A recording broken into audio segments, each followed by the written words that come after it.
रामराम मंडळी. आजकाल महाराष्ट्रात चाललंय काय हेच समजत नाहीये. मागं साताऱ्यात झालं, आता मालेगावमध्ये. हे आपला महाराष्ट्र कुठं चाललाय? छत्रपतींचा महाराष्ट्र. आणि आता झालंय का त्या महाराष्ट्राचं? 3.5 वर्षाची मुलगी म्हणजे काय? तिनं जग तरी बघितलंय का? तिला काय माहिती असणार आहे? आत्तापर्यंत जे महिलांवर होणारं ते आता लहान मुलांबरोबर व्हायला लागले, मुलींबरोबर व्हायला लागले. म्हणजे काय मानसिकता झाली? आपण नुसतं प्रगत झालोय, पण महिलांच्या बाबतीत, स्त्रियांच्या बाबतीत आपण अधोगतीकडे चाललोय.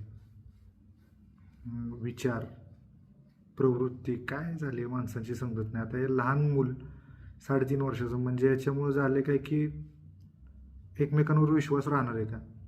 कोणत्याही मुलीचा बाप कोणाकडेही आपल्या मुलीला देताना किंवा पाठवताना 100 वेळा विचार करणार अशा घटनांमुळे. हे चुकीचं आहे. मानसिकता एकदम घाण झालेली.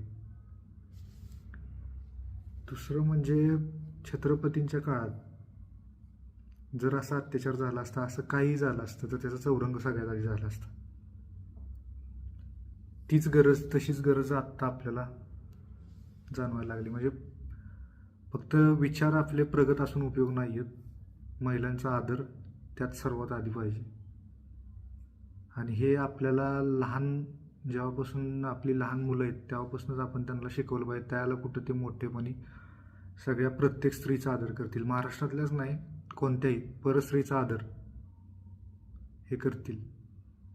आणि राहिला विषय त्या व्यक्तीचा ज्याने हे क्रूर कृत्य केलंय, तो फोटो बघितल्यानंतर एवढं वाईट वाटलं की काय बोलायचं काम नाही. काय त्या बिचारा बाळाची अवस्था चेहऱ्याची केलेली काय म्हणजे. आणि ह्याचं दुःख आपण कोणीच नाही समजू शकत. ह्याचं दुःख फक्त त्याचे आई वडीलच समजू शकतात. काय आहे ते? त्या बाळानं, त्या पिल्लूनं काय अत्याचार सहन केले असतील, काय झालं असेल तिची जीवाची आकांता.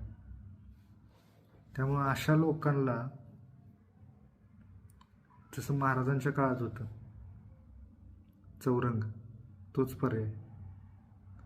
कायदा बिदा काही नाही, कायदा काही करत नाही. असे रोज केसेस येतात, काही हायलाईट होतात, काही दबून जातात. त्यामुळं काही नाही उपयोग याचा. ऑन द स्पॉट त्यांचा निकाल लावायचा, विषय संपला. बाकी काही घ्यायचं नाही.